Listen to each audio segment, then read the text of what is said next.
Days later, after the snow melted, it was January on the island of Sodor, and the morning ground was covered in frost. It's freezing out here. Yes, Thomas. Hope you don't catch a cold. Thomas was enjoying his branch line as usual. He thought he was doing an excellent job, since he had been working on it for so long. But however, Emily had other ideas. She thought she would do an even grander job. So she decided to help Thomas out by telling him what to do. Hello, Emily. Slow down! You're going too fast and you're bumping your passengers! Good. What's he going on about this time?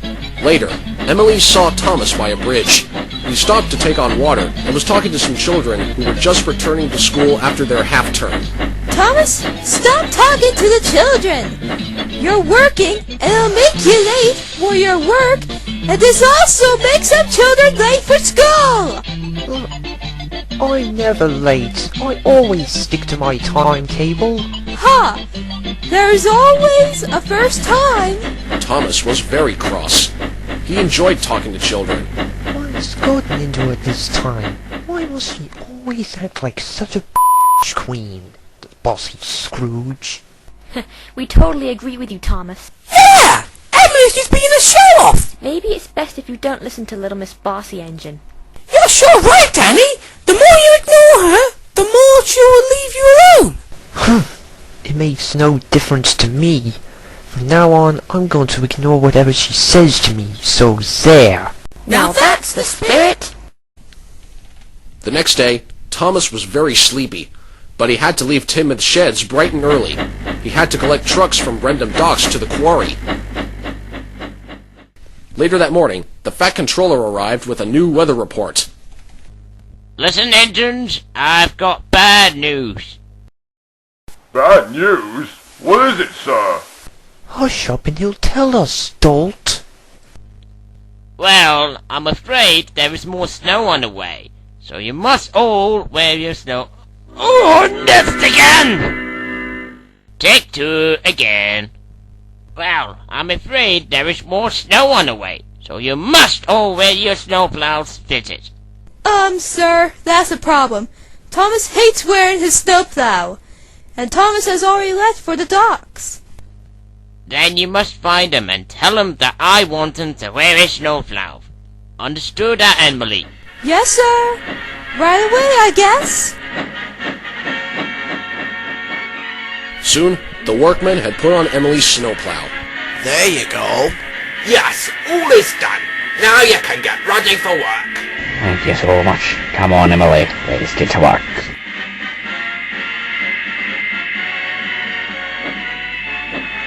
Emily was proud of wearing her snowplow, and she was looking forward to telling Thomas what to do.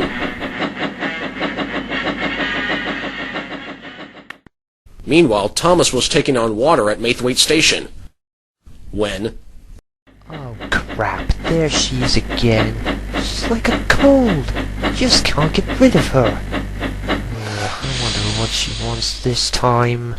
Thomas, the Fat Controller wants you to get your snowplow fitted. Thomas heard what Emily said, but pretended he didn't. He thought about what Annie and Clarabel had said. If I just ignore her like I vowed, then she'll just go away and I can get on with my work. Clever me. Did you hear me? You need to get your snowplow fitted. Why the hasn't she left yet? Ugh! For goodness sakes, Thomas! Go and get your snowplow fitted, and that's final! Who cares about stupid snowplow and who cares about stupid you? The weather's fine, so I don't need a stupid snowplow, queen. Go and bother someone else for Christ's sake. Whoa!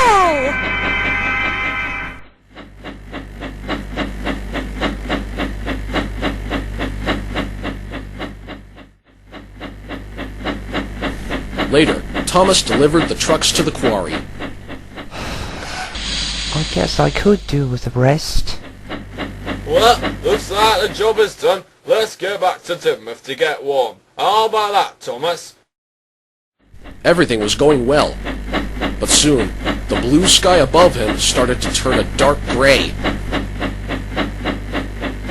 Oh my Gideon, I think they seem to look like snow clouds to me. And guess what? He was right. Big flakes of snow began to fall. The snow gathered into drifts and covered the tracks. Oh, busted my boiler. I'm slipping. Then his wheels began to slip and spin. Snow fell all over the island.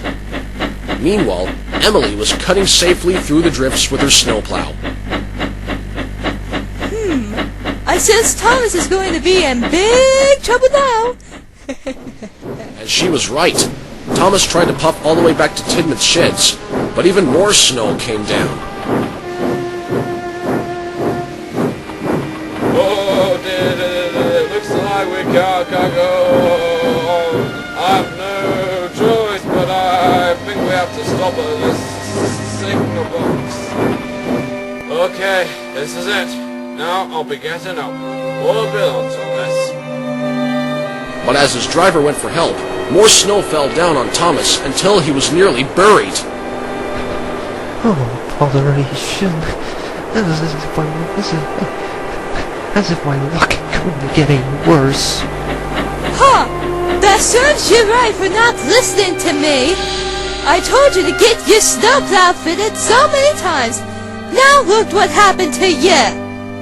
Oh, the only one who's at fault here is you. You should be sorry to me for bossing me down like a screen wood. Well, I am sorry. Sorry that you didn't listen to me, you chicken monkey!